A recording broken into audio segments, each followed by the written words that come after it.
Empezamos entonces. Dale. Buenas noches, bienvenidas, bienvenidos. Nuevo plenario del Colegio de Psicoanalistas. Quiero darle la bienvenida que no le dimos los jueves anteriores a Mirta Seltzer, que andaba por algún cuadrito antes. Supongo que seguirás estando, así que Mirta, bienvenida al colegio. Bueno, para mí es un placer presentar hoy a Cintia Dafón.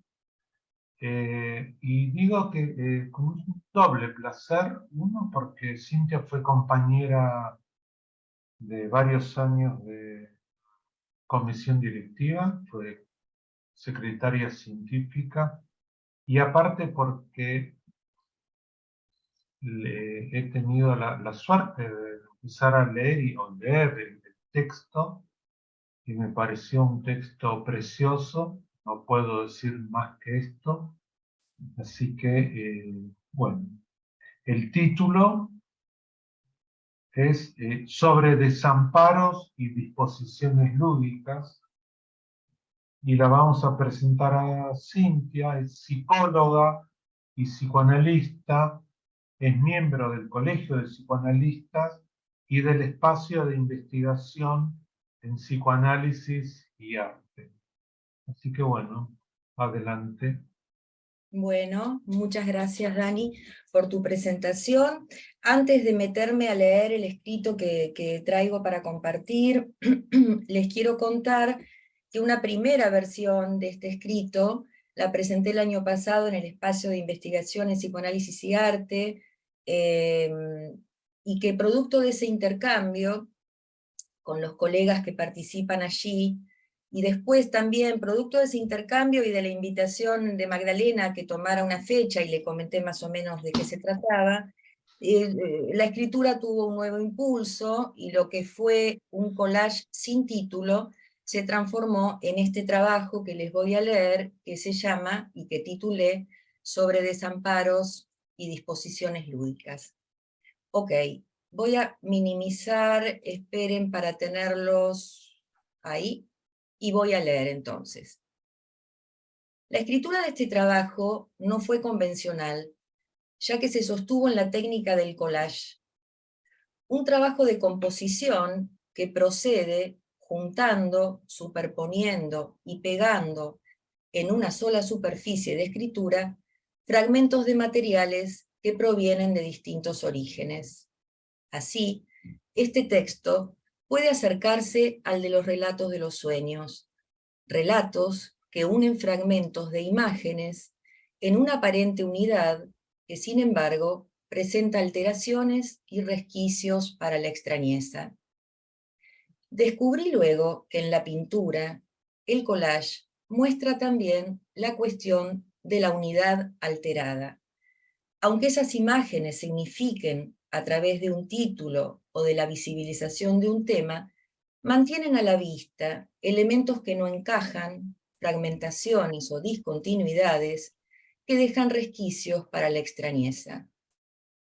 Al parecer, fue Pablo Picasso quien inauguró la técnica con la obra Naturaleza muerta con silla de rejilla, pero otras fuentes se lo atribuyen a Georges Braque en Tête de Femme. Lo cierto es que esta modalidad en las artes tuvo fecundas derivas. Nuestro Antonio Berni es un ejemplo de ello. También podemos ubicar su incidencia o continuidad en algunas obras del arte pop, donde conviven y se mezclan diferentes fragmentos expresivos de la cultura con la estética de la vida cotidiana y los objetos mundanos. Un arte más popular que elitista, que reúne los íconos elevados de la cultura con lo popular en una misma escala valorativa. Se cuenta también que el collage fue una técnica precursora del movimiento artístico ready-made u objeto encontrado. Allí, la intervención del artista consiste en la extracción de un objeto de sus escenarios cotidianos o contextuales para ubicarlo en la galería de arte o en un espacio público. Un ejemplo de esto es La Fuente de Marcel Duchamp. Así, ese objeto cotidiano, invisibilizado por automatismos y hábitos, es extraído de su contexto y se hace visible de un modo renovado. Con estas reseñas ubiqué que la escritura de este texto estaba atravesada por dichas formas expresivas. Voy a compartir ahora, con la ayuda de Carlos Busetti, Carlos, prepara las imágenes, voy a compartir ahora algunas imágenes que ilustran algunas presentaciones de las artes plásticas donde se visibilizan las fragmentaciones, las discontinuidades, la extrañeza y la mezcla. Así que nos dedicamos un poquito a mirar, el que les estaba recién Ahí está. Comentando. La de Picasso que nombrabas. Ahí está la de Picasso, se llama Naturaleza muerta con silla de rejilla. Yo lo que quiero mostrar justamente, estas imágenes que ilustran las fragmentaciones, las discontinuidades, la extrañeza y la mezcla. Avanza nomás. Vamos con la siguiente, que es la de Georges Braque, que es Tête de Femme. Vamos a las derivas en Antonio Berni, porque acá lo de la mezcla, la extrañeza, me parece que está muy bien plasmado.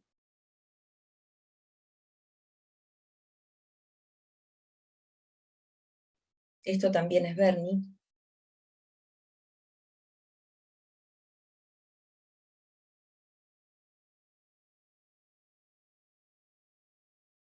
Y por último, Gris. Creo que ahora vienen las imágenes del arte pop. Allí está la mezcla también, lo fragmentario, las discontinuidades. La mezcla de íconos elevados y populares de la cultura. Y ahora la cuestión que les contaba, que deben conocer todos, por supuesto, pero es una manera de recrearlo, La Fuente de Marcel Duchamp.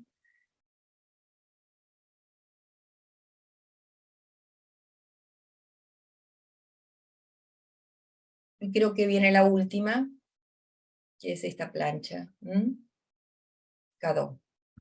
Bueno, avanzo ahora entonces en el texto, ¿sí? En este escrito lograron estar juntas imágenes poéticas originadas en la persistencia de mi interés flaner, o por qué no decir, de atención libremente flotante, pero sostenida con cierta constancia, sobre disposiciones creenciales, lúdicas y poéticas, que producen experiencias de transformación, júbilo, serenidad o consuelo, y que alivian el dolor de existir. Como sucede con los procesos elaborativos que se desarrollan a espaldas del yo, pude advertir después que el proceso de recolección de esas imágenes y sus resonancias asociativas fue progresando durante los tiempos más álgidos y dolorosos de la pandemia, y que la escritura, reunión de los fragmentos, vino más tarde en una verdadera disposición lúdica sin ninguna pretensión conceptual. El juego dispuso en una sola superficie de escritura los estímulos y resonancias que suscitaron esas imágenes en lo que respecta a nuestra humanidad.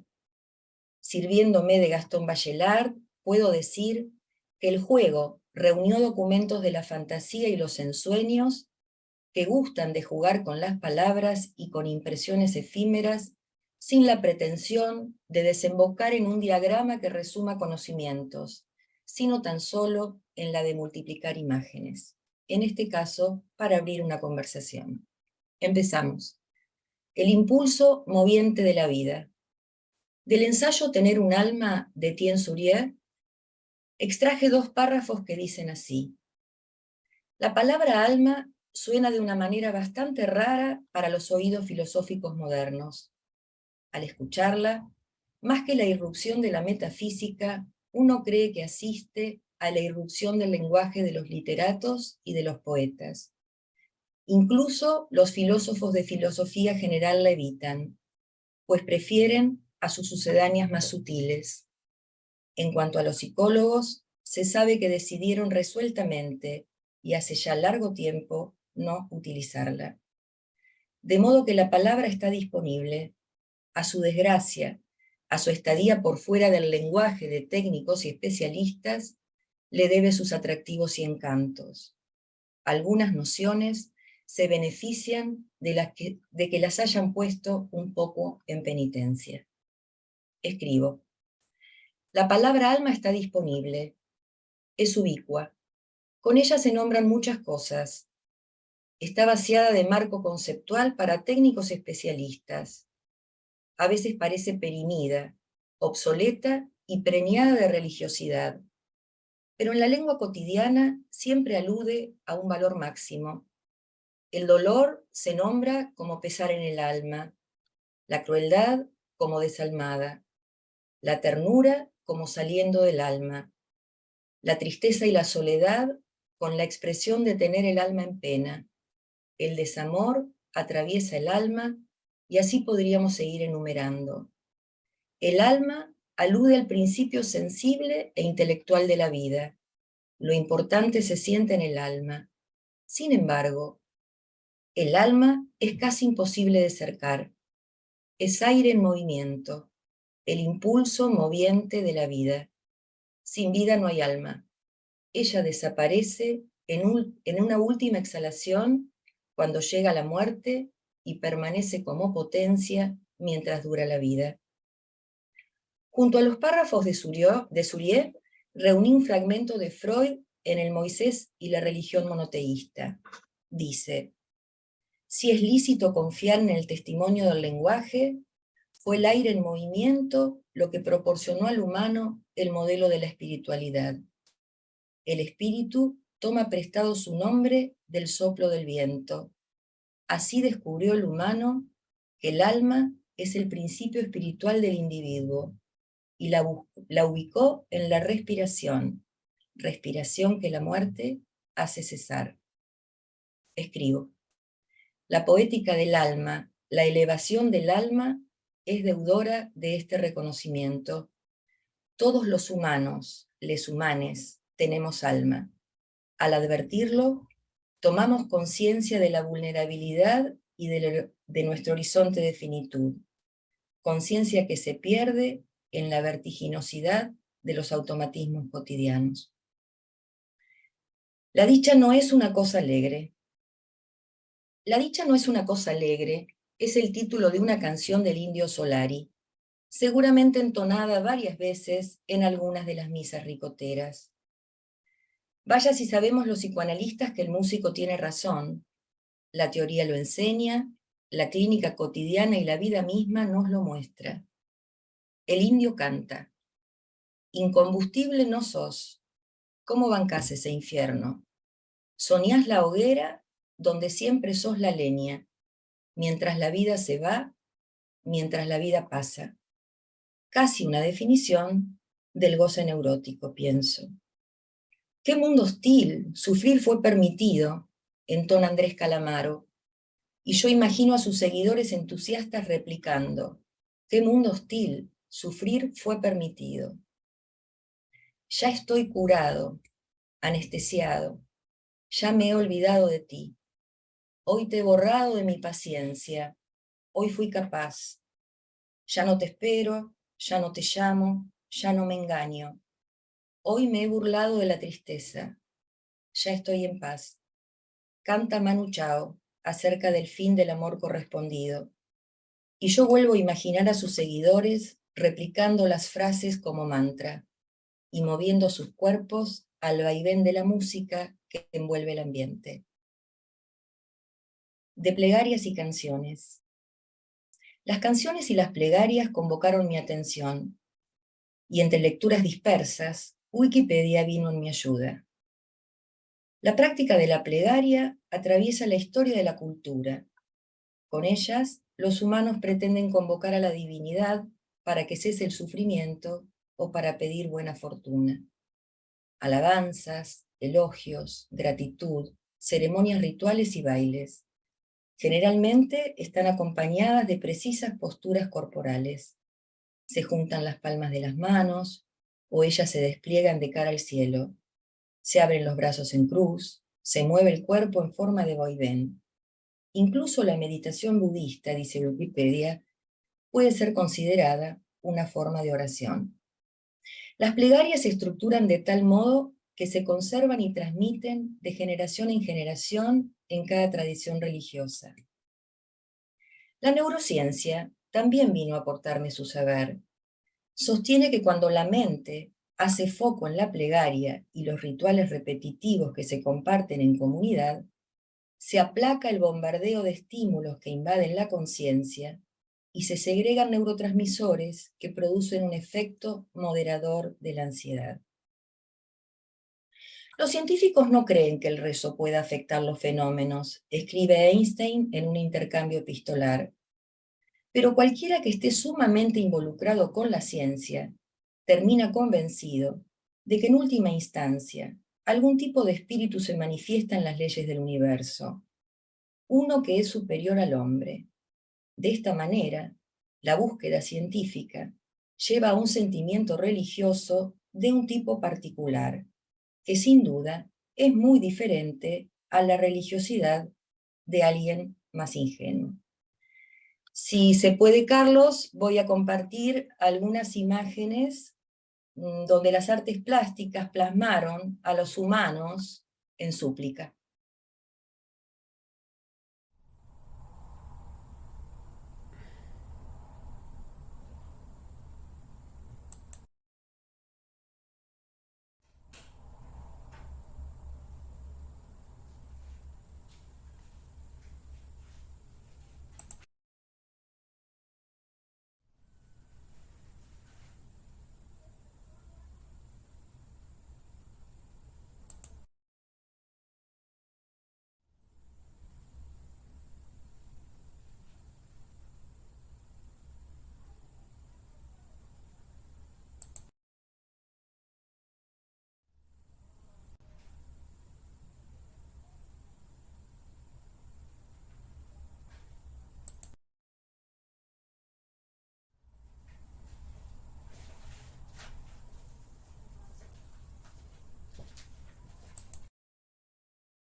Le mandan todos los... Yo sigo diciendo, que hay que decir también que en los rituales profanos de celebración, homenajes, brindis y salutaciones en festividades anuales, hay transmisión generacional de peticiones, elogios y gratitudes.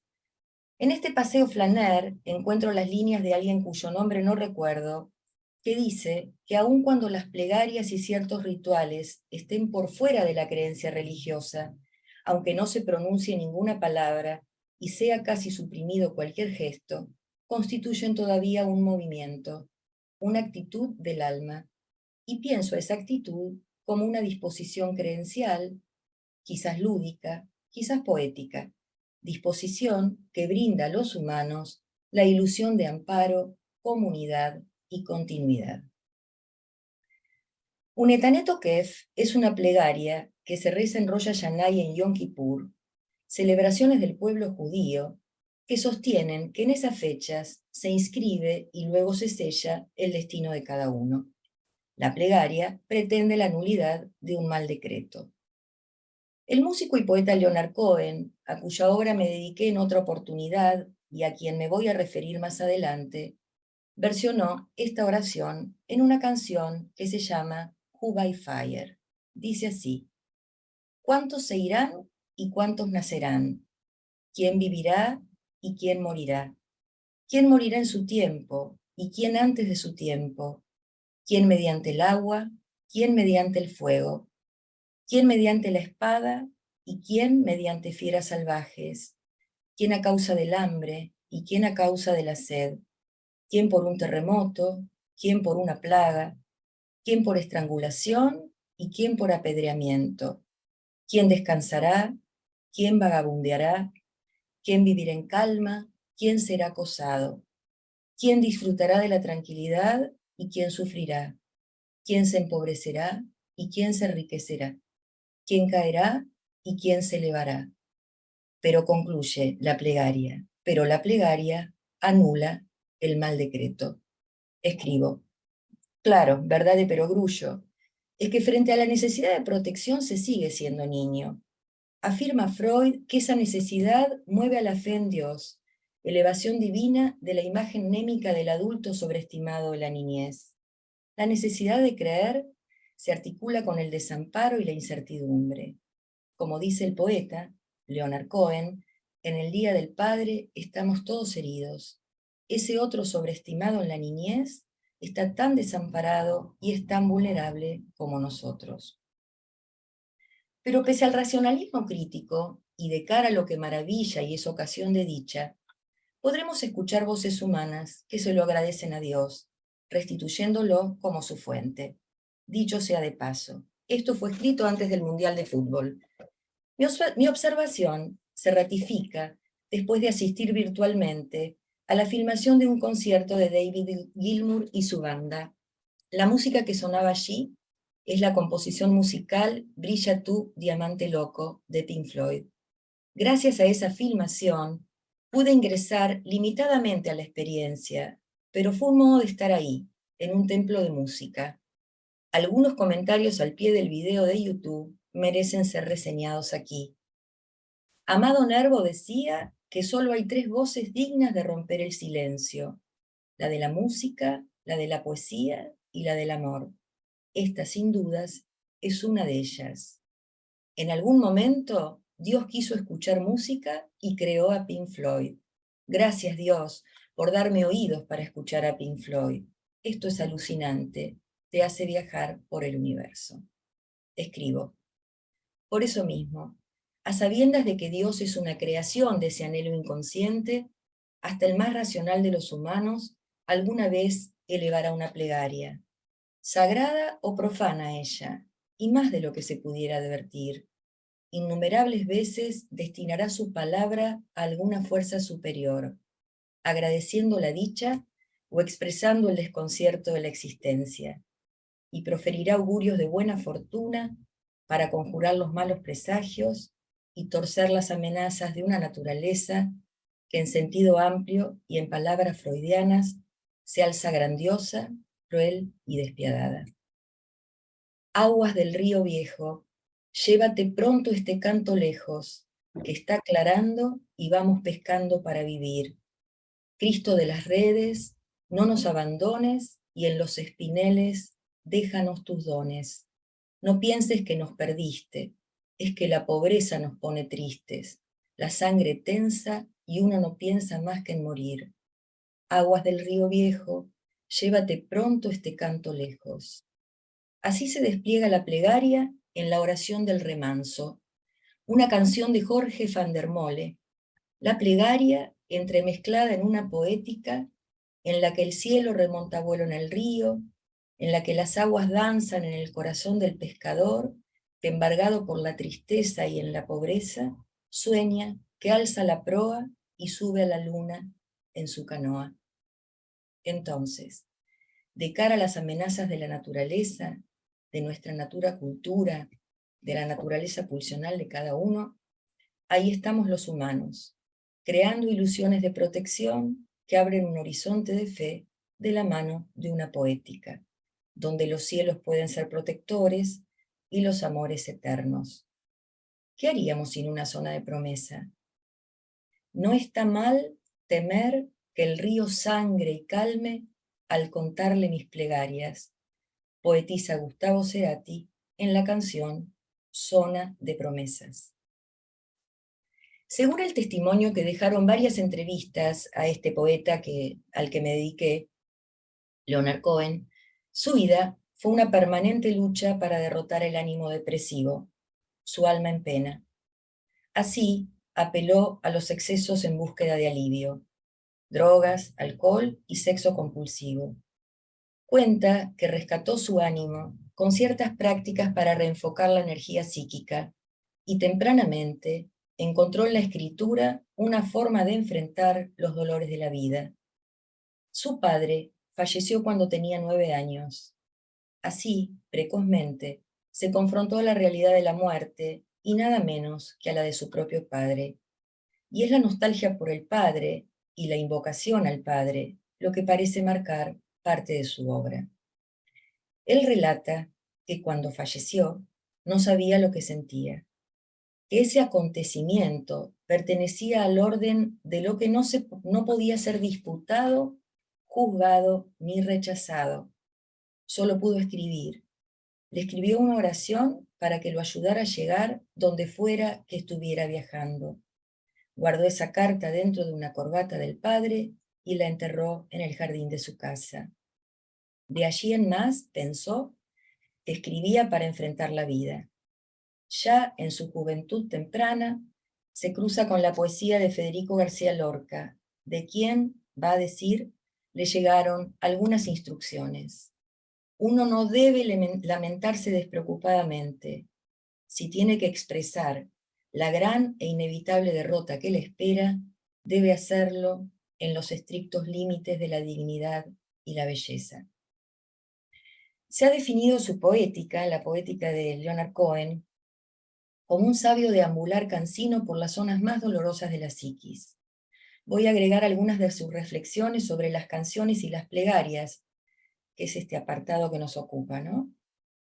Una canción expone una experiencia que mueve la empatía de aquellos receptores que atraviesan experiencias similares.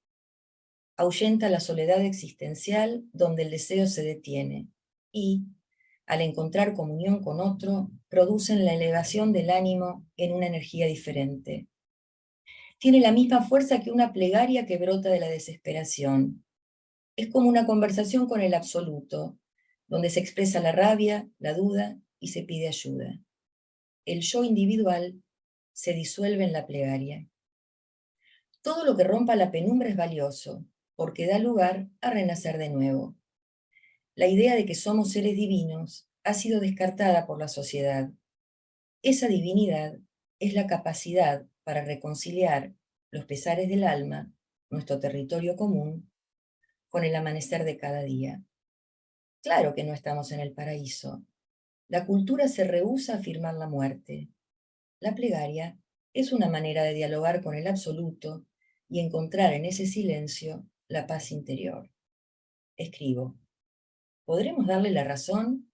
¿Serán algunas canciones plegarias con las que ahuyentamos la soledad existencial en comunión empática? Hay una peculiar historia de la canción Lili Marlene. Algunos la deben conocer, quizás todos. Cuenta la leyenda que el originario poema titulado La canción de un joven soldado de guardia fue escrito por un joven soldado alemán, Hans Leib, en la Primera Guerra Mundial. Allí, en la trinchera, escribe el poema donde expresa tanto su nostalgia por Lili, su amor, como una pregunta lanzada al incierto. Si le llega la muerte, ¿quién la besará bajo el farol donde ellos se besaban? Cuando los poemas de Leib se publican, este poema en particular llama la atención del compositor alemán Norbert Schulze, quien lo musicaliza bajo el nombre La chica bajo la farola, y así se transforma en canción. En los círculos alemanes se la escucha en la voz de Lale Andersen y luego la hace famosa la voz de Marlene Dietrich. Ya en la Segunda Guerra Mundial, esta canción es transmitida por la radio que llegaba a los cuarteles alemanes cada noche alrededor de las 21:57, antes del cierre de la transmisión. A su escucha se reunían los soldados alemanes. Lo cierto es que esa señal también llegaba a los cuarteles de los aliados, donde los soldados también se reunían a escucharla cada noche. Cuando Goebbels se entera de esto, prohíbe su difusión. Pero los soldados alemanes protestan tanto por esta medida que no queda otra opción que levantarla. De este modo, todos los soldados, los aliados y los alemanes, escuchan la misma canción a la misma hora. La canción, de este modo, sigue viajando por todos los cuarteles y luego se traduce a múltiples lenguas, transformándose en una suerte de himno de los soldados en los frentes de batalla. El poema hecho canción atravesó fronteras por un mismo sentimiento que unía a todo soldado, la experiencia de la muerte acechando en el umbral y la añoranza del hogar. casi una plegaria. Escribo. Comunidad empática, disolución del yo individual, experiencias que transforman los pesares del alma en una energía diferente. Pienso en psicología de las masas y análisis del yo, pero aquí no puedo precisar si se trataba de fenómenos de masa. El punto de comunidad era la soledad existencial, que dejaba de ser la soledad egoísta, la soledad individual, para ser la que atravesaba a todos. Del sentimiento oceánico. Agrego al collage imágenes poéticas que atañen al sentimiento oceánico, esa disolución individual en el arrobamiento, en la primacía de la intensidad sensorial, en la vivencia de ser una ola, de ser ola en un océano continente. Los ojos se me perdieron en aquella inmensidad y me olvidé de mí mismo, tanto mirar y mirar. Así poetizó Atahualpa Yupanqui la vivencia de pérdida placentera de lo individual en una inmensidad oceánica. Romain Rolland, que tenía una apasionada afición a la música, le decía a Freud que el sentimiento oceánico de unidad y copertenencia al todo era la razón última de toda religiosidad. Freud pensaba que las vivencias de indisoluble comunión eran fenómenos del enamoramiento o de regresión a momentos constitutivos del psiquismo. No sin decir, sin embargo, que encontrarse encantado, absorbido en la belleza y la intensidad sensorial, produce un efecto embriagador que rezarse de los sufrimientos de la vida. En las discusiones psicoanalíticas de esa época, entre Freud, Ferenczi y Federn, se coincidía en la idea de que tal sentimiento era motorizado por un anhelo de retorno a un tiempo anterior, al padre de la infancia para Freud, al vientre materno para Ferenczi y Federn. Disposiciones lúdicas. Aproximo al sentimiento oceánico un recorte de Dionisio, Eros creador y mística pagana, de Hugo Mujica. Dice Mujica que Dionisio, ícono de la mitología griega, era el dios de la fertilidad y el vino, de la danza y la música, inspirador del éxtasis, liberador de las musas y la plenitud sensorial, representante tanto del ímpetu vital como del arrebato que no se extrae de la normalidad. Después de presentarlo de este modo, el autor poetiza. No habrá salvación si no nos dejamos arrobar por el asombro, de ver surgir desde lo que no es lo que llega a ser, si desterramos de nuestro hacer el crear. El paraíso no fue perdido, lo perdido es el asombro. Dionisio nombra la celebración de la libertad y el duelo por el desamparo. Se enciende el día sobre la desnudez de los llanos. La neblina disuelve su velo y los sauces emergen renacidos. Todo se abre y el verlo abre el alma que es ese abrirse. La danza, la dionisíaca es la del cosmos, la del giro de los astros y el roce de la brisa, el pulular de lo verde, la lluvia que cae, el león que mata y el hombre que aunque muera se procrea. La furia, la flor y la espera, la piedra y el agua dibujando sus meandros. En realidad, hablando dionisíacamente, no es la miel ni el vino lo que embriagan, ellos solo desinhiben, borran los lindes de nuestra percepción, socavan las mediaciones, desnudan nuestros sentidos, les devuelven su niñez, su carne viva. Dionisio es el encuentro embriagador con la creatividad. Algunos autores que investigan la creatividad señalan que la vivencia oceánica está asociada a momentos de omnipotencia creativa. No se trataría del anhelo de un retorno a un tiempo anterior, sino de una disposición lúdica con la imaginación que abre procesos de construcción en la obra de arte. Mijares y Csikszentmihalyi un investigador graduado y doctorado en psicología de la Universidad de Chicago, conquistó mi atención con su libro Fluir, una psicología de la felicidad.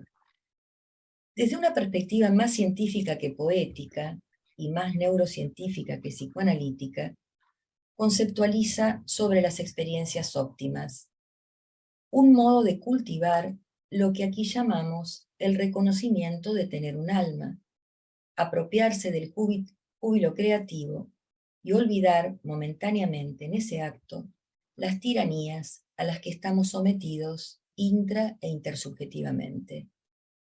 Su investigación busca la comprensión, del flujo creativo y las experiencias de disfrute que hacen que la vida en sí valga la pena de ser vivida. Inició su investigación estudiando la experiencia de diferentes artistas mientras estaban enfocados en su trabajo, y de otras personas que dedicaban su atención psíquica a actividades que, si bien no eran artísticas y con las cuales no pretendían obtener ni éxito social ni dinero, es decir, con las cuales no se buscaba ninguna otra cosa fuera del placer proveniente de la actividad en sí misma, y que lograban obtener altas experiencias de disfrute en el proceso mismo de ese hacer. Ajedrecistas, escaladores, surfistas, bailarines, escritores, músicos, cocineros, que disfrutaban de la completa absorción mental e implicancia en lo que hacían. Absorción de la atención psíquica en un hacer donde el deseo se implica solo por desear lo que se hace. Allí, dice Csikszentmihalyi, se suspende el caos de la conciencia y se transforma la percepción. Se suspende el tiempo reloj de la cotidianeidad. Conceptualizó a estas experiencias autotélicas como experiencias óptimas, estados de flujo donde la recompensa placentera está en el proceso mismo de ese hacer. Dice que las experiencias óptimas son parecidas a la felicidad. La conciencia, tiranizada por el caos, se diluye en la atención plena en un fluir creativo, en la satisfacción del procesamiento de la energía psíquica en lo que se hace: danzar, cocinar, escribir, caminar, conocer, investigar, es decir, jugar con el cuerpo, el pensamiento y la imaginación. Podemos volver a decirlo: la dicha no es una cosa alegre. Ella reclama procesos elaborativos y disposiciones lúdicas para darle crédito al deseo. La dicha es intermitente, tanto bien amenazado como bien a cultivar. Bueno, voy a terminar ahora con un breve fragmento clínico. No sé si, Carlos, estás disponible para la última imagen. Yo no te veo. Sí, sí, ¿Estás? estoy disponible. Sí, voy a intentar. Pasar es una lámina solamente, después van a entender por qué, solo quiero que la miren. Lágrimas de sangre, de Oswaldo Guayasamín.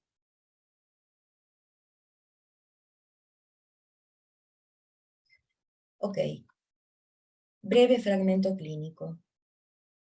Recorto un fragmento clínico, un collage dentro del collage, lo que recuerdo del tratamiento de Juan. Pide análisis cuando su creencia en Dios se quiebra, cuando los rezos y plegarias no le alcanzan para tramitar una serie de duelos y lo ponen de cara a la experiencia dolorosa de un desamparo radical. Así se inicia su aventura transferencial y, por qué no decir, su camino madurativo, a partir de la pérdida del sentido de su vida. Un día de esos primeros tiempos, cuando estábamos finalizando la sesión, me pregunta: ¿usted es católica? Y agrega: no sé si podría confiar en alguien que no lo fuera. Le dije: yo no practico ninguna religión. Dios me interesa como problema filosófico y antropológico. Es decir, me interesan las diversas formas de presentación de Dios en la cultura. Él se quedó en silencio, ya sobre el final de la sesión. La conversación analítica, que sin embargo continuó, hizo lugar a la narrativa de sus accesos de ansiedad, a la reescritura de su vida, a lo de los terribles temores que lo torturaban, a sus convicciones prejuiciosas con las que eludía toda experiencia propia, a la práctica y creencia religiosa que no hacía comunidad con los pocos amigos que tenía, una cabeza que no paraba de torturarlo con sus designios de locura y enfermedad. A diferencia del silenciamiento por atención plena, el trabajo de análisis exploró el caos de su conciencia, conectándolo con la dimensión inconsciente de sus fantasmas y con la pregunta por su deseo, introduciéndolo en la disposición creencial, lúdica y poética con la palabra, vía regia de acceso al inconsciente y a los procesos elaborativos. Yo me preguntaba silenciosamente por los recursos psíquicos de Juan para encontrar una salida creativa y transformadora de ese momento tan difícil de su vida. El tratamiento duró unos años, y con este, su primer viaje psicoanalítico, cursaron los duelos y se transformó su relación a la religiosidad. La curiosidad liberada fue haciendo espacio a un redescubrimiento del mundo. Este tramo de análisis concluyó con su deseo de hacer un largo viaje por Latinoamérica que elaboró en análisis e inició al poco tiempo. Unos cuantos meses después de nuestra despedida, me hizo llegar un regalo. Una lámina del pintor ecuatoriano Oswaldo Guayasamín, titulada Lágrimas de Sangre, cuadro que pertenece a la serie La Edad de la Ira. Juan escribió en el dorso de la lámina: para mi querida analista, compañera de tantas tormentas. Y yo pensé, la vida sin poética no es vida. Hasta acá, chicos. Muchas gracias.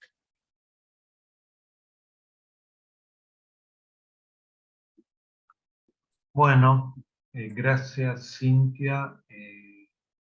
Me encantó tu trabajo, tal como y con la misma intensidad con que me agradó cuando lo leí. Mientras se preparan algunas personas para hablar,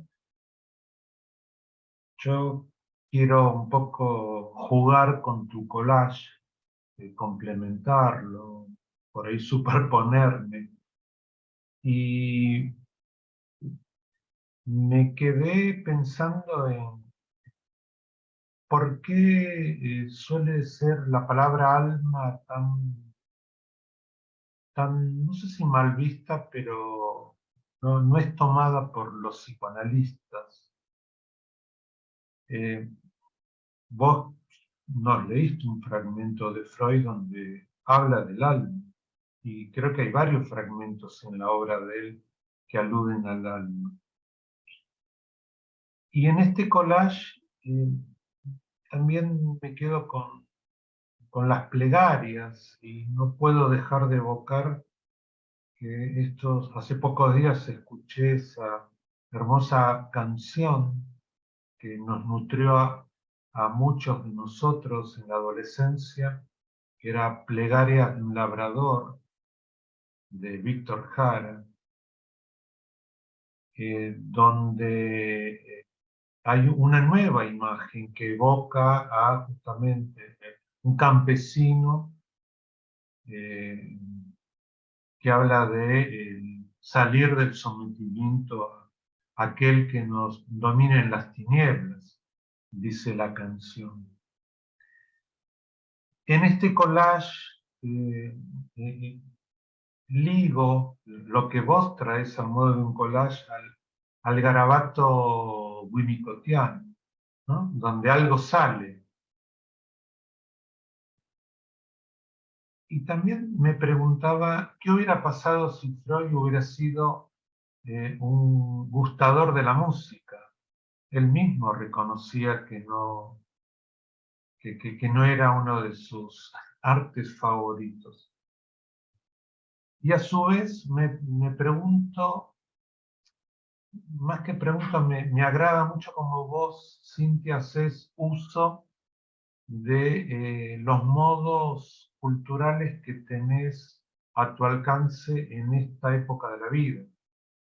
¿no? Nos has traído muchas canciones de músicos, poetas, que muchos de nosotros, no sé, desde Van der Molle, Cohen, eh, Calamaro, yo dialogué con el alma de diamante de Spinetta, Lili Marlene, ¿no? No solo la música, sino la película de Fassbinder, si mal no recuerdo.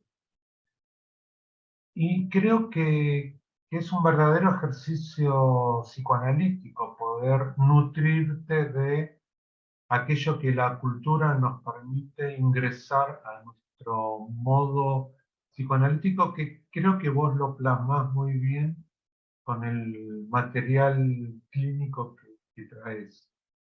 Así que bueno, me gustó mucho, gracias. Chao. Bueno, gracias Cintia por la riqueza de tu exposición. Realmente muy a pensar una cantidad de cosas. Yo me voy a referir a dos que están muy emparentadas. Una tiene que ver con el alma. En realidad está en el núcleo de la práctica psicoanalítica, porque alma en griego es psique, ¿sí? Psique también es soplido de aire frío, que es esa primera inhalación como un soplido que le da vida al infans y que termina con la muerte del humano.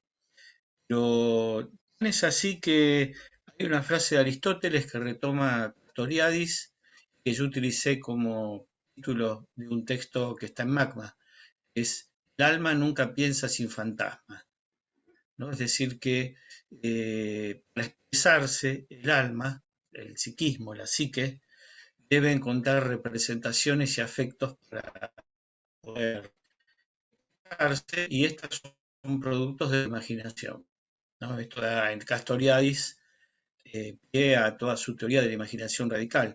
Está muy presente en toda la cuestión del collage y su presentación, es decir, cómo la imaginación liberada permite romper con esquemas y transitar por caminos impensados, ¿no? Que es un poco lo que vos proponés en tu texto. Luego está la cuestión de la plegaria, que por supuesto que tiene que ver con el alma, y dos fragmentos clínicos completamente opuestos. Hace muchos años, una mujer muy religiosa, ella muy católica, había hecho un avance considerable en su análisis. Yo no me refería para nada a su religión, ni la cuestionaba, ni la apoyaba, nada, simplemente lo tomaba como parte de su recorrido vital. Llega un momento del análisis en el cual dice que ella quiere parar, porque si no empezaría a cuestionar su creencia religiosa, ¿no? Me pareció muy interesante, acordé con ella porque me parecía que era una cuestión identitaria de ella que no tenía ningún sentido alterar, salvo que ella quisiera avanzar en esa interrogación, pero como no estuvo dispuesta a eso, estuve de acuerdo en parar en ese punto. Y otra es una experiencia más reciente, una paciente que es muy, digamos, dada a los exabruptos y a estar en una tensión permanente con quienes la rodean, en un estado de exaltación, de pasaje al acto que le ha complicado mucho en la vida, ¿no? Últimamente vine hablando de que por alguna razón medio desconocida, aunque yo creo que tiene que ver con que ella retomó análisis y estamos recorriendo cuestiones referidas a duelos no realizados, por primera vez estamos haciendo ese recorrido, dice que últimamente se siente más tranquila. Y ayer, justamente ayer, trae muy sorprendida que estaba de lo más tranquila la noche en la casa y de golpe se puso a rezar. Que reza primero un Padre Nuestro, luego un Ave María. Que eso la dejó muy tranquila, ¿no? Yo le escuché atentamente, le dije que parecía ser un buen recurso para ella. Eso porque implicaba la atención del pensamiento, ¿no? Como si fuera un estado de meditación. Y que esto efectivamente la favorecía. Ella estuvo de acuerdo y me comentaba que otras veces, cuando empezaba a rezar, el rezo en ella aparece como una imposición, ¿no? De golpe se pone a rezar, porque otras veces lo había interrumpido ese acto, ¿no? Y porque no quería abandonar las cuestiones de la vida cotidiana. Y esta vez no lo hizo y notó que había producido un efecto que ya la había sorprendido mucho. Bueno, esto simplemente quería compartir. Gracias, Cintia.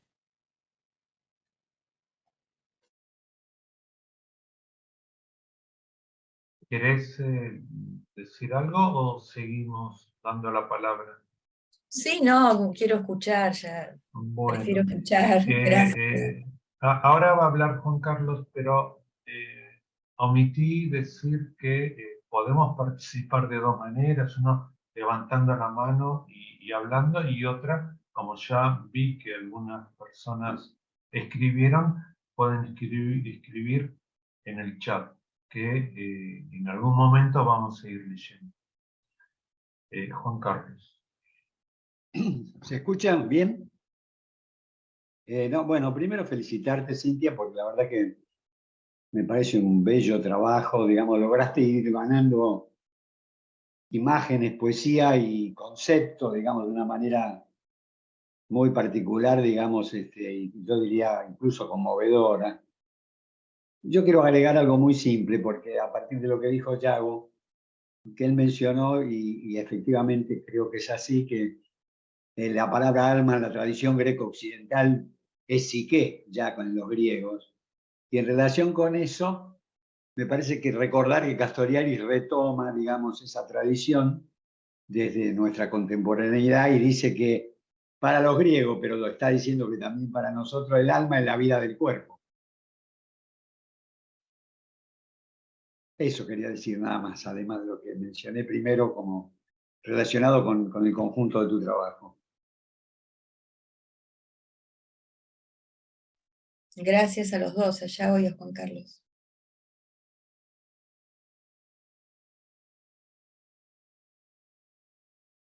Mariana.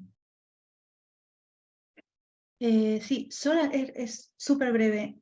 Un agradecimiento total, Cintia, porque además creo que es un trabajo de una libertad enorme, una libertad para navegar entre las reflexiones teóricas, la clínica, la poesía, el arte, y es una libertad que uno agradece mucho porque además deja como abiertos también surcos para el propio pensamiento. Y también diría que a mí me parece que la palabra alma, que es cierto que por lo menos traducida al español la usamos poco en nuestra clínica, yo particularmente además la uso poco, creo que sí surge en nuestro pensamiento en muchos momentos, como vos citas, Cintia, ¿no? Como hay que referirse de pronto a algo que resulta como difícil de explicar.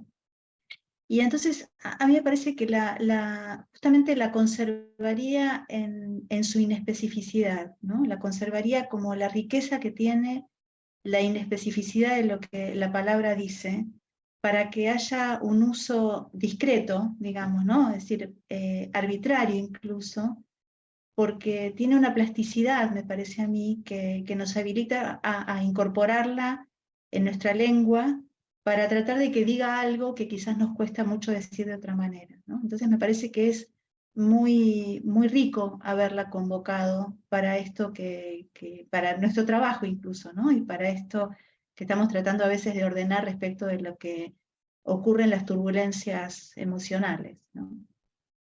Gracias, realmente, hermosísimo trabajo. Hermes.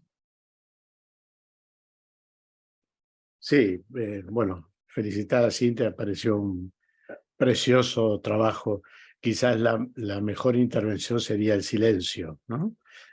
Pero bueno, como a veces el silencio se sostiene sobre algo para decir, quiero decir un par de cosas.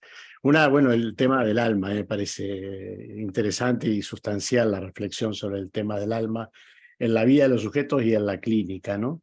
A mí se me ocurre siempre pensar que el alma es aquello que habita en la interfase entre la nada de lo concreto y la nada de lo genérico abstracto, ¿no? En esa interfase navega algo y lo que navega, llamado alma, sería lo que también podríamos llamar una metáfora, ¿no? Siendo de alguna forma la metáfora el alma de la palabra.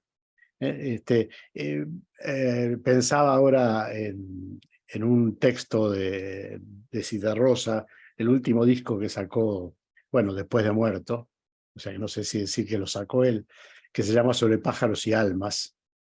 ¿Ah? Y comienza uno de sus textos sobre el alma con una frase que dice: ¿quién pudiera amar después de roto? Y esto lo asocio al motivo de consulta del paciente del caso clínico que planteaba Cintia, que es bueno, el descreimiento o la caída de Dios. Y me pregunto, ¿hay algún otro motivo de consulta que no sea ese? Quizás la clínica y los casos particulares sean referidos a la forma de caer, a la forma de caer de esa verdad. Porque en definitiva la clínica es lo que se abre desde la caída de la verdad del síntoma hacia la incertidumbre de la fe en lo que no se sabe, ¿no? Y creo que esa es la clínica en definitiva, y de ahí transitan todas las dimensiones de con lo que el psicoanálisis puede tratar. Bueno, me gustó mucho el trabajo y reitero mi saludo y mis felicitaciones al texto tan poético y tan profundo de Cintia. Gracias. Si me permitís, o querés hablar, bueno, ahí veo que Alfredo levantó la mano, pero quiero rápidamente leer dos mensajes. Mirta Seltzer dice: si el audio me jugó una mala pasada al comienzo de la reunión, el profundo y hermosísimo trabajo de Cintia es una bienvenida con creces. Gracias. Nora Duckler dice: ya Freud habló de tratamiento del alma. Tu trabajo también denota una sensibilidad especial, y bueno, reitera las gracias. Y yo también quiero mostrar este libro que todo el tiempo evoqué mientras vos hablabas, que es el de Julia Kristeva, esa increíble necesidad de creer, que muchos habremos leído, que justamente habla acerca de cierta religiosidad, por ejemplo, la religiosidad del adolescente, ¿no? Que dice Kristeva que el adolescente es un creyente en la idealidad, en la idealización, mientras que el niño dice busca, es un buscador, y el adolescente tiene esta necesidad de creer, y me parece que vos en tu trabajo nos has mostrado con creces esta necesidad de creer que muchas veces tenemos los seres humanos. Alfredo.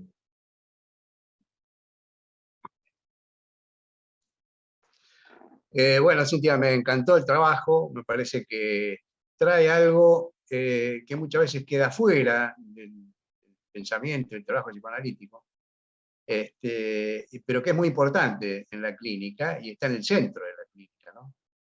Me parece que cuando aparece el estudio de la transferencia, y después la contratransferencia en Freud, aparece un intento de cercar algo que tiene que ver con eso, con cosas que pasan, digamos, medio inespecíficas, difíciles de cercar, ¿no? Y que tiene que ver con todo esto que vos traías bellamente, que uno de sus valores, como dijeron varios de los que hablaron, es la belleza, ¿no? Y me parece que la belleza genera también un cierto impacto, ¿no? Vega hablaba del impacto estético, ¿no? Que es cuando algo cierra de una manera y ahí aparece como un insight, ¿no? A partir de ese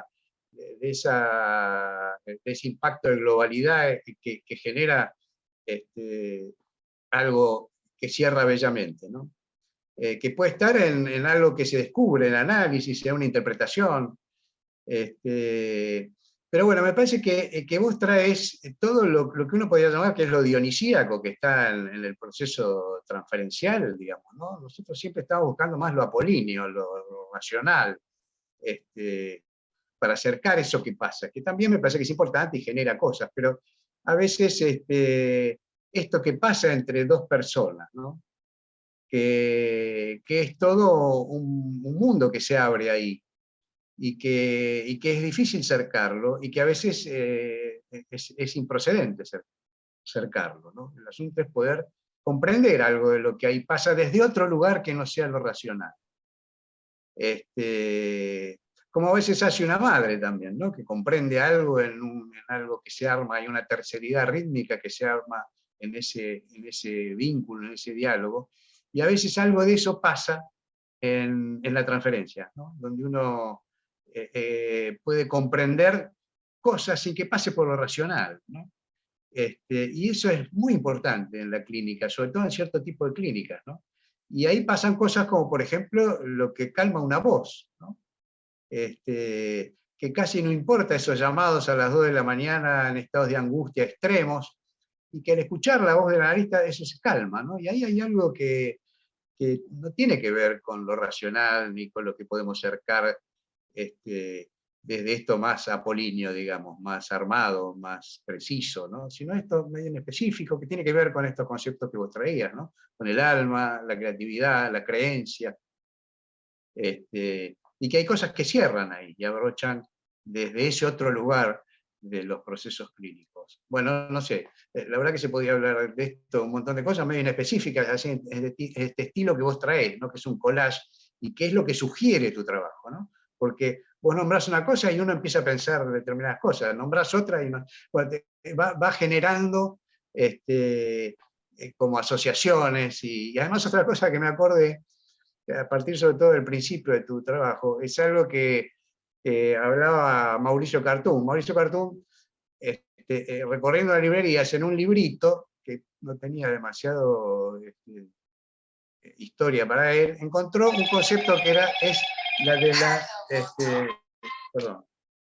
la disociación, creo que era el término, que es trabajar, juntar cosas que no tienen nada que ver, y que eso genera todo un proceso creativo, ¿no?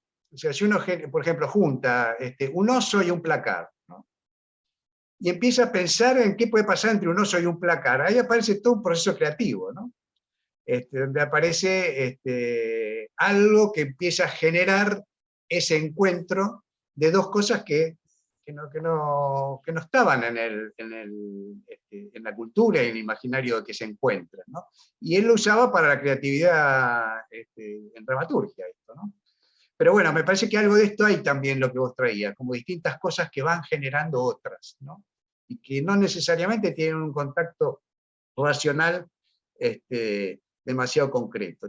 Pero también esto tiene que ver con la asociación libre, bueno, con una serie de cosas que están en el centro del proceso analítico. Bueno, te agradezco mucho, me resultó un trabajo hermoso.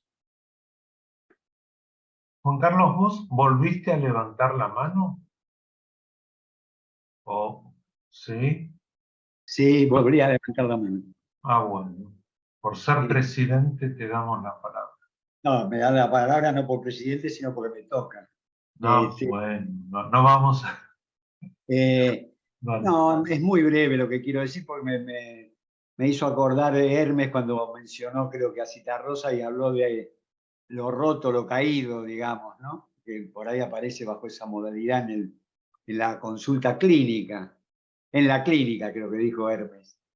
Y en realidad la palabra clínica, que viene de cliné, tiene que ver, que también viene del griego, tiene que ver cuando en la marcha, en un ejército que está en la marcha, se cae alguien y los otros vuelven para recogerlo y hacerlo continuar la marcha, ¿no? De ahí viene clínica.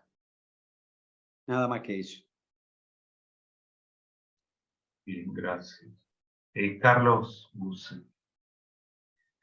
Bueno, yo ya le agradecí a Cintia el trabajo en privado muchas veces. Lo conozco desde su propio nacimiento, ¿no? Hemos conversado mucho sobre esto, no voy a abundar sobre las cosas que ya dijeron los compañeros sobre la belleza de esta construcción de fragmentos. Lo que sí quería decir era algo sobre la religiosidad.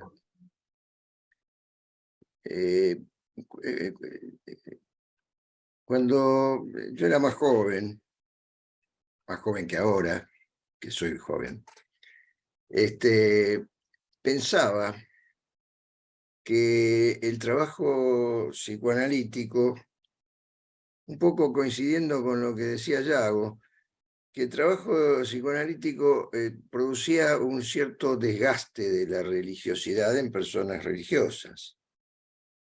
Y que de alguna manera me proponía que eso sucediera porque era un racionalista convencido y un ateo convencido. Pero con el correr de los años, si bien creo que es verdad que el trabajo del análisis esmerila un poco la religiosidad de la gente, aprendí a tener un particular respeto por esos sentimientos, y creo que Cintia lo que hace es poner la cuestión en términos de necesidad, bueno, ya lo dijeron, ¿no? De necesidad de creer, de una necesidad propia de todos nosotros. Y evidentemente la transferencia se sostiene en eso, ¿no? Los primeros tiempos de la transferencia consisten sencillamente en construir una posibilidad de creer en el analista, en la palabra del analista, y tener confianza. Esas dos características me parece que son decisivas para que un análisis pueda comenzar. A lo largo del tiempo surgen diversos destinos de esas tendencias, y probablemente la creencia y no sé si la confianza, pero sí la creencia empieza a relativizarse. Uno ya no cree a ciegas en lo que dice su analista, ¿no? También creo que muchas veces el efecto analítico tiene que ver con las equivocaciones, con las muestras de humanidad y de imperfección que un analista inevitablemente manifiesta en el curso de un tratamiento. Lo que sí ha sucedido con la religiosidad en el campo analítico es que muchas veces se ha transformado la teoría psicoanalítica o algunos analistas en una verdadera religión. Y creo que la modalidad de trabajo que Cintia adopta va un poco en respuesta a esa peligrosa deriva del psicoanálisis, ¿no? Porque efectivamente yo coincido absolutamente con la idea de que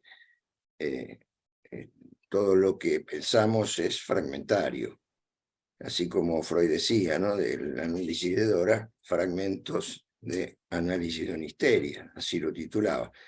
De manera que creo que los fragmentos son la materialidad de la teoría psicoanalítica. Fragmentos de aquí, de allá, de más allá, cosas completamente dispares que se juntan para, como decía recién Alfredo, despertar la creatividad. Bueno, eso nada más. Gracias. Bueno, Cintia, vos por ahora seguís escuchando. Por ahora sigo escuchando totalmente, sí. Te tomaste en serio lo de Amado Nervo. ¿Con qué se rompe la palabra? Sí. Me tomé en serio la escucha, momento. Por supuesto. Entonces le damos la palabra a Cielo Rolfo y Oscar Sotolano. Después. Bueno, tu trabajo, Cintia, me encantó, realmente me quedé muy impactada por la cantidad de imágenes plásticas, pictóricas, poéticas, letras de canciones, la cantidad de autores de poesía, poetas, autores de canciones, dramaturgos, en los que, bueno, Freud, en los que te inspiraste, Leonard Cohen, que lo venís investigando hace tiempo. Yo recuerdo, creo que cuando viajaste a Canadá, creo que Leonard Cohen es canadiense, y ahí aprovechaste para investigar sobre la vida de él que te había interesado particularmente, y parece que te sigue interesando. Te digo lo que me evocó tu trabajo. René Caes tiene un artículo que se llama El trabajo del preconsciente en un mundo en crisis.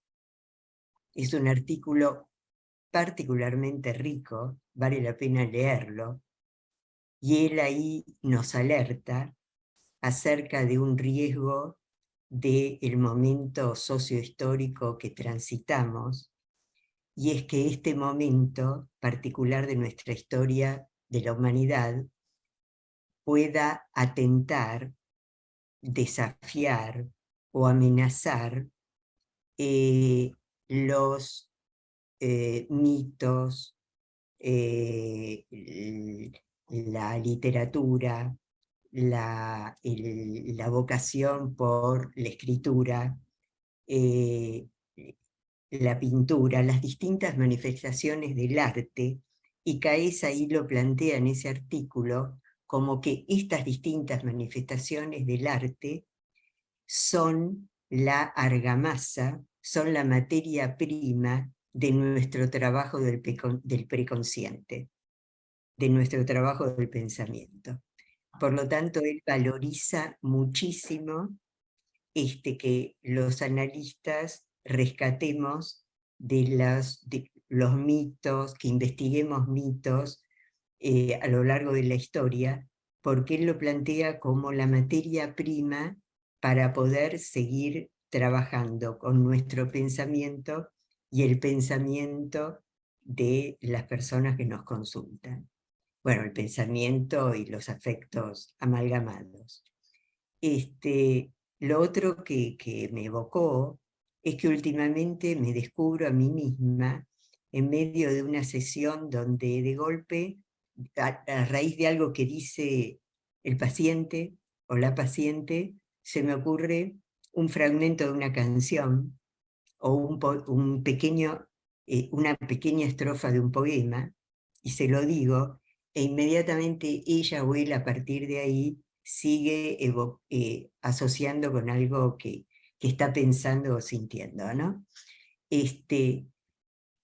Bueno, te felicito, Cintia, gracias, porque realmente un regalo para el espíritu. Algo más del alma. Me pregunto si el alma no ha caído a veces en desgracia en las teorías psicoanalíticas, o tenemos una actitud prejuiciosa o excesivamente crítica hacia la palabra alma, porque habría que ver si no la asociamos de alguna manera con su origen religioso. Dentro de la religión católica el alma tiene un lugar importante. Y dentro del cristianismo en su conjunto, más allá de la religión católica, ¿no? Bueno, felicitaciones, Cintia, gracias. Bueno, Oscar Sotolano. Bueno, Cintia, yo voy a hablar sin pantalla porque no pude resolverlo. Escribiste un bellísimo collage, y como tal es una experiencia estética. Y me parece que en lo que se hablaba hay algo del análisis que es una experiencia estética. Pero hay también una tensión, yo por lo menos la tengo siempre, que es en el momento de Apolo, en el momento en que uno intenta como construir teoría. Entonces, ahí creo que los analistas tenemos como una tensión que la genera el mismo objeto alma. y digo objeto alma en términos de una palabra que a mí me es muy grata. De hecho, hoy acabo de terminar un escrito que se llama El yo desalmado. Y que hace referencia a cuestiones que tienen que ver con el aparato psíquico, pero tratando de recuperar esa dimensión de alma que a mí me parece que tiene esto que dice Cielo, es indudable. El alma viene con la tradición religiosa, viene como esa zona absolutamente independiente que insufla el cuerpo, tiene en ese sentido una relación profunda con Dios y con todas las formas distintas de la teología. Pero al mismo tiempo la teología encierra en su interior algo que es esencial a al trabajo en analista, que es el trabajar con el misterio. Hay una zona que es la palabra alma, a mí me gusta mantener porque mantiene la tensión de misterio. Cuando uno dice aparato psíquico, y esa es la palabra que uno tiende a usar, instantáneamente se vincula con una especie de saber, o algo que se puede saber, es hasta un aparato. El alma tiene una cosa absolutamente inabordable, etérea, que se escapa y que está muy vinculada a Eros. Porque me parece que cuando vos hablabas de la relación alma y vida, a mí al principio me sonó como, bueno, pero está el alma de los muertos. Claro, el alma de los muertos, sin embargo, es el modo de que la vida se propaga y se continúe aún en los muertos, con lo cual sigue siendo un anhelo, llamémoslo así, erótico, un anhelo de trascendencia de la vida más allá incluso de los límites de la vida física. Con lo cual me parece que como palabra tiene una trascendencia que a veces, en mi caso particular, la vivo siempre. La tensión entre ese momento que uno intenta ser riguroso en relación a los conceptos con los que nos movemos en nuestro propio territorio y que son comunes, y el momento en que uno tiene que dar cuenta de cosas mucho más inasibles, y más aún, cómo perpetuar que ciertas cosas inasibles sigan siendo inasibles. Es decir, que no se las trate de cerrar con una explicación. Porque una cosa es tratar de explicar después, que es lo que hacemos cuando teorizamos. Ahora en la clínica, uno, en general, lo peor que puede hacer es tratar de cerrar con una afirmación certera o una teoría que coagule, más allá que en un momento determinado hay ciertas explicaciones de situaciones que cumplen funciones en la propia dinámica asociativa de un paciente, pero se insertan como elementos del collage. Es decir, que se insertan como elementos que se pegan y se adhieren, que son de distinto carácter y de distinta composición, ¿no? Vos hablabas de Berni pegando distintos tipos de objetos que son en sí mismos diferentes, en su textura, en su composición, pero que hacen algo al conjunto, al proceso, a la visión más general. Además me gustó mucho el trabajo porque somos de una generación, Carlos, comparte algo de ir por Buenos Aires buscando objetos tirados por la calle, o ir recogiendo objetos que estuvieran por la calle en afán de algo que no sabíamos que iba a ser. La pared de mi dormitorio adolescente era un gigantesco collage que rescataron un día hace poco, no hace poco, ya hace exactamente 12 años, o no, 15, cuando se fue a limpiar la casa de mis viejos, se sacó una pared, un mueble de la pared y detrás se mantenía incólume ese collage que yo creía que había desaparecido. Con lo cual pertenecemos a una generación donde el collage estaba, además en toda la producción artística, y está hoy. Porque hoy además todo el universo del collage, el pastiche y todo ese tipo de cosas inunda el mundo de los sistemas, de las páginas de web, digamos. las conformaciones, esto no, tiene un nombre específico, el ir armando imágenes con trozos y fragmentos de cosas, fotos, superposiciones y demás, forma parte quizá de neoformas de collage, aunque con objetos similares, porque finalmente son trozos de fotografía que se superponen. Pero bueno, te agradezco mucho el bellísimo texto. Bueno, vamos a darle la palabra ahora a Diego Venturini y después vamos a ir cerrando con Cintia. Te han escrito muchas felicitaciones, agradecimientos, bellísimos trabajos. La verdad, los podés leer o creo que te los pueden dar después. Y así que bueno, lo escuchamos a Diego y después a vos, Cintia. Bueno, Cintia, muchísimas gracias por presentar el trabajo. Me gustó mucho toda la unión con la parte de la creatividad. Me hizo acordar mucho la idea del alma, ¿no? Yo lo trabajo con mis alumnos de secundario. Es un tema complejo.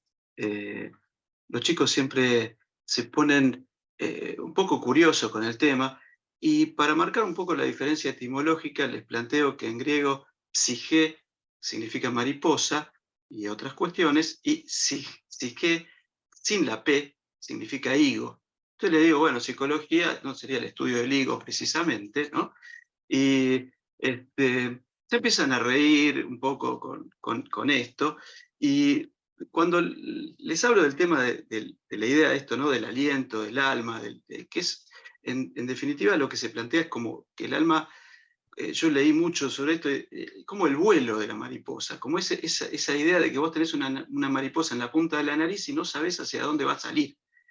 Entonces, esa idea, la verdad que me parece interesante plantearlo, porque en nuestro ámbito, ya lo dijeron varios compañeros, está como un poco limitado el término. A mí me parece que el término es un término muy rico, Freud lo usa bastante.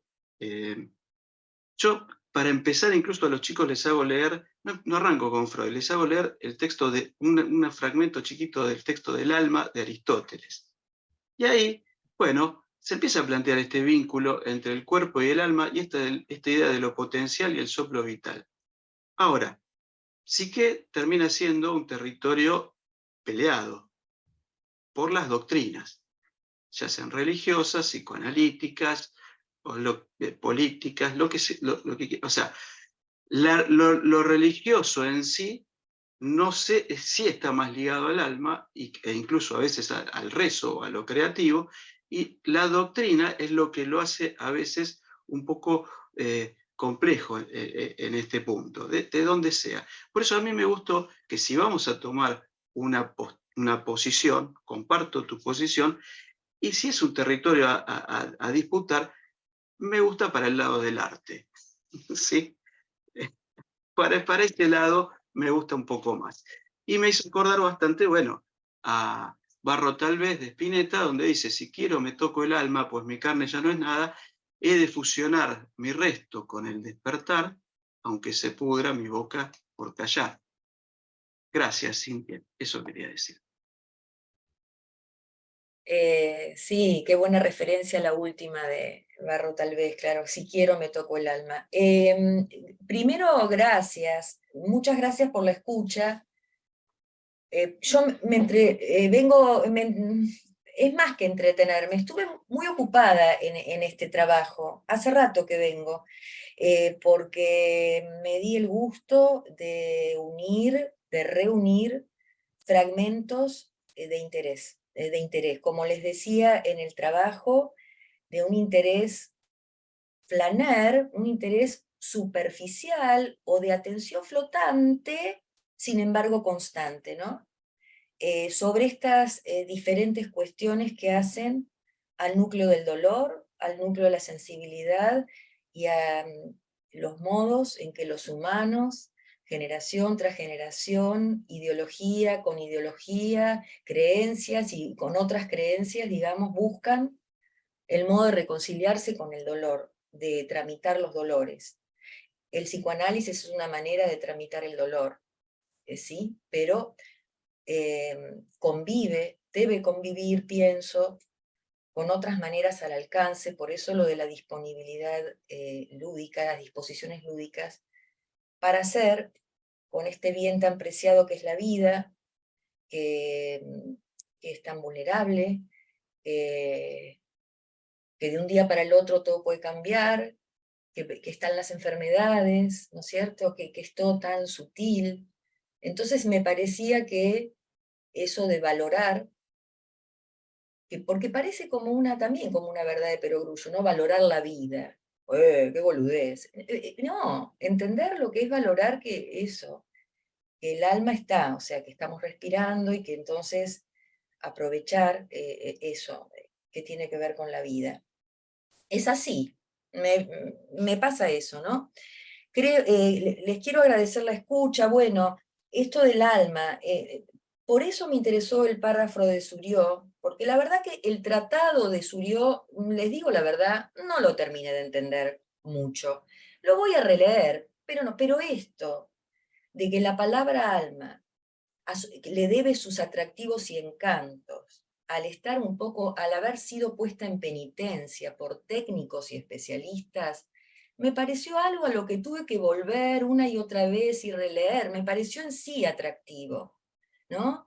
Ese encanto atractivo, se habló del misterio hace un rato, bueno, dijeron tantas cosas donde veo que resonaron por los mismos lados donde me resuena a mí la palabra alma.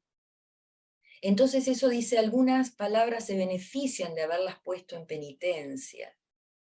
Si quiero me toco el alma, decía Diego recién. Bueno, ¿y qué quiere decir eso? Si no nos podemos tocar el alma, sin embargo el alma nos las toca la sensibilidad, la conciencia de vulnerabilidad. Bueno, ahí definí en el trabajo el alma como el núcleo sensible e intelectual de la vida, ¿no? ¿Qué más les quería decir? O sea, recogí muchas cosas. Creo que la sensibilidad, la recepción y el hacer aparecer o descubrir la sensibilidad en aquellos que nos consultan es una vía regia también para aliviar el dolor de existir. Realmente, muchas veces pienso que mi clínica, más que marcada por la enfermedad mental, ¿sí? o la psicopatología grave, está marcada por el dolor, el malestar en la cultura, digo, cosas que podríamos decir no tienen que ver tanto con la enfermedad mental o con la psicopatología grave, es lo que por lo menos es el tránsito clínico que vengo teniendo desde que escucho las demandas que se me formulan. Siempre se llegan, por supuesto, como se estuvo diciendo recién aquí, en el caso de que traje el relato clínico, la ruptura de Juan era en relación a su práctica religiosa y a la creencia en Dios, de lo que no me voy a explayar aquí porque no es el espacio, eso en todo caso sería un Ateneo u otra cuestión, pero no importa, siempre los que llegan a pedir un análisis están atravesando un momento de caída, de ruptura, ¿no? De quiebre. Y la transferencia y esa apertura de la palabra dirigida a un analista o a un otro puesto en el lugar del supuesto saber, de la supuesta ayuda, ¿no? Arma algo de la necesidad, pone, mejor dicho, sobre la mesa esa increíble necesidad de creer, ¿sí? Si no creyéramos en que un analista puede ayudarnos a salir de algún atolladero, no iríamos a consultar a un analista. La gente no consultaría a los analistas. Otra cosa es el análisis del analista, ¿no? ¿Qué más? Eso que decía Alfredo de la comprensión no racional, eso que se respira, que está en los intersticios, que está en en el ritmo, en el timing. Y bueno, y no sé qué más, no importa. Ya les regalé mi trabajo, les agradezco mucho que lo hayan escuchado, que lo hayan recepcionado como lo recepcionaron, y ya veremos hacia dónde deriva en una próxima escritura. Muchas gracias a todos. Bueno, gracias a vos nuevamente. Yo invito a todos, antes de juntarse, que esta noche se compren un buen alma mora y brindemos por el trabajo de Cintia. Así que... Divino, gracias. Muchas gracias. Gracias a vos, Cintia. Gracias, Cintia. Muchas gracias. Muchas gracias. Muchas gracias. Gracias, Cintia. Muchas gracias. Gracias, Cintia, muchas gracias. Me encantó. Muchas gracias. Más aplausos Todo tu en trabajo, cámara. me encantó. Me encantó. No, gracias, Cintia. Gracias, Cintia. Gracias. Un placer. Bueno, qué lindo. Estoy leyendo los mensajitos. Ay, Gracias, Cintia. Gracias desde el alma. Chao. Gracias, Cristi. Beso. Chao. Un Chao. gustazo. Gracias, Nani. Chao, querida. Chao. Chao, gracias. Hermosísimo, Buenísimo. Cintia. Lograste un bellísimo collage juntando tantos collages y tantas imágenes. Qué lindo. Amanda, vos es le tu mandás- creatividad. Es tu creatividad. Gracias. Bueno, Ahí les mando el... ay, dale, mandame el chat, así después lo No, leo. no, estaba viendo que yo puse algo al final del chat y después se me cortó arriba y se me escapó. Bueno. Pero igual mañana seguro me lo rescatan. Buenas noches a todos y muchas gracias, amigas. Chao. Mil gracias. Muchas Buenas gracias, noches. Cintia. Mil gracias. Buenísimo. Nos conmovió el alma. Ahí te escribí en el chat del Zoom. Bueno, de mañana lo leo seguro. Oh, está. ¿Eh? No se escucha. No, se escucha. Se escucha. ¿Se escucha? Muchas gracias, Magda. Muchas gracias. Se escucha. Chao.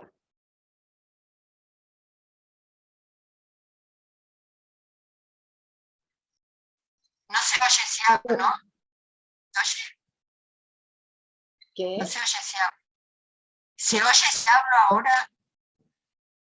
Hola, Mirta, se escucha muy mal. Muy mal. Se entiende, pero se escucha bastante mal. Pero bueno, sí se entiende un poquito. Lamento mucho. Para el próximo. Chao, buenas noches a todos. Chao, Cristina. Chao, Amanda. Chao, Mirta. Corto, ya Hasta el mandé, próximo ya